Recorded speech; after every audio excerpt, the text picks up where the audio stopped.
Why don't you imagine for a moment that you belong to life itself? It supersedes belonging to anything else. And you no longer have to bargain any parts of yourself, claiming your body as your own. This is an act of rebellion. Yeah, it's an act of rebellion.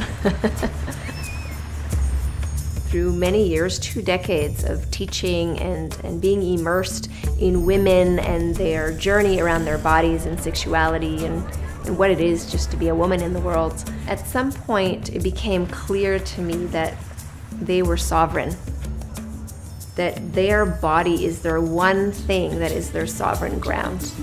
Nothing else is really theirs in this world, but their body is. And so sexual sovereignty, I started to define it as, well, no person, institution, government could decide what a woman does around her body, her fertility, her pleasure, anything to do with herself. In that respect, this sacred ground, it's hers to choose and hers alone. I don't have a right to tell people how to live their lives, but I do help people break through their social mandates and indoctrination so that they can actually come back to feeling more natural as a human being.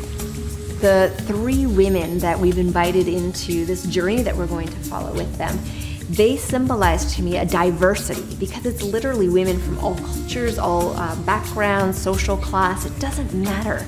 And they represent women who are on a journey, women who want to trust themselves, who want to come in direct relationship with themselves, more particularly with their sexuality, their sensuality, and what does it mean to be an embodied woman right now? And they represent the collective. I remember being young, and I don't think I really did have a relationship to my body or my sexuality at all, because I don't think I had any really good role models around it. Teenage years weren't very nice for me. I remember it was kind of traumatic because I always felt like at some point I was being attacked. These were grown men who were coming on to me, touching me inappropriately. I became very shy, very quiet as a result of those experiences. Era algo completamente tabú. Era algo de lo que no se hablaba, algo que no estaba bien, salvo que uno estuviera casado, y no había mayores explicaciones. So a lot of women who've had sexual trauma, they're searching for a way home. They don't trust their bodies. They don't trust relationship. They don't trust pleasure. They don't trust many aspects of life. And so for that kind of journey, building trust is really important. So one of the premises for everybody, but especially with trauma, is only move as fast as the slowest part of you. It was hard because there wasn't a real interest in the parts that I wanted to do, the tantric sex, the cultivation, the yoga, because I was still being a mother at that time. It was basically all diapers, all bottles, everything like that. It was really challenging trying to figure out who I was as a woman and as a mother. I got to a point where I was like, I don't even know who I am anymore. And that started a lot of questions. Y entonces yo ahí trataba un poquito de explorar, y recuerdo que tenía ese deseo de ser tocada y yo me tocaba, pero mi religión era pecado y entonces no podía seguir por ahí, tenía que arrepentirme y no volver a hacerlo. Y como hasta los 29 años estuve muy desconectada de mi cuerpo. So trauma is a part of our reality as human beings. It's everywhere. We have physical trauma, sexual trauma, emotional trauma. Just name it, it is there. So what do we do if it's such a huge, widespread human behavior to traumatize one another? So my interest is acknowledging the truth of that. It's emerging more and more. We can see the prevalence of it. But then what? For me, within that place, that greatest wound holds our greatest power. I always thought that maybe there was something that a woman could do on her own that could be just as healing and satisfying. So I started reading different books on tantric sex and doing yoga and things like that. And that's what kind of led me to be more interested in the female aspect of that. I found the classes in New York, and Saida's name came up as the Jade Goddess, and I was like, oh, this should be intriguing and interesting. Here was a woman that really embodied strength and sensuality, and she had extremely amazing boundaries and incredible wisdom. And I remember spending those first few days with her going, I want whatever she's got. Like, I want this, because to me, this is what it could be like to be a really anchored woman who was connected with who she was and her sensuality. So a lot of the exercises are around bringing somatic awareness, so that's body awareness, building the neural pathways so that a person can actually consciously feel what is happening in the pelvis. And believe it or not, girls are socially conditioned out of that central awareness of their pelvis from a very young age. This process and this work has given me such a deep level of acceptance of who I am and my magnificence. I think if it's given me anything, it's just a deep, deep reverence for myself. Which is that when you're a mom and when you're over 40, you're kind of done. Or your sexy part of who you are is finished, or who you are as a woman is just more about, you raising the kids.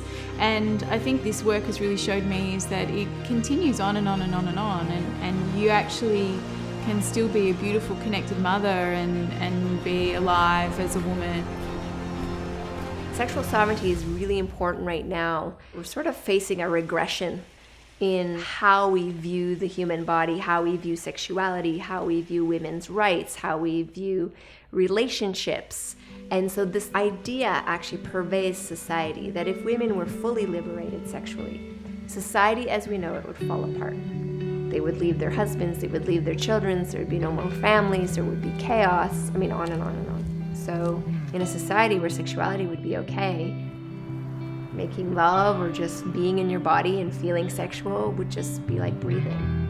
And so there would be a naturalness to it, and we can't fathom that because we've created sexuality as a currency and we abuse it so thoroughly. So we put it out there in such an overt way, and yet we're completely repressed. It's a very strange paradox that we're facing. El viaje de descubrimiento que tuve fue descubrir mi cuerpo, descubrir su capacidad de sentir placer, descubrir mi sensualidad, algo que siempre estuve buscando y que yo pensaba que no era sensual, entonces la encontré. So there is a rising movement of women who want to take a stand for something. And where they stop here is when I say, hey, take a stand for yourself. Take a stand for your body. Take a stand for your sexuality and sensuality as something natural, as your birthright. It's a paradigm shift where we go from behaving and living through a socially mandated ideal, where we're disassociated from ourselves, where we're afraid of sexuality, maybe we've been traumatized in that arena, to consciously choosing not just once, but moment after moment after moment to step into our sovereignty and to start to discover and to lean into that exciting emergent edge of what does it mean to live as a sexually integrated being right now in this world. That's the paradigm shift that is happening. It's a journey. I'm getting there, and I'm going to keep on traveling along that road. It's just so satisfying to come from a place of being terrorized teenager to a mature woman who can be sexually fulfilled within herself. And that fulfillment leads out into other areas of your life too.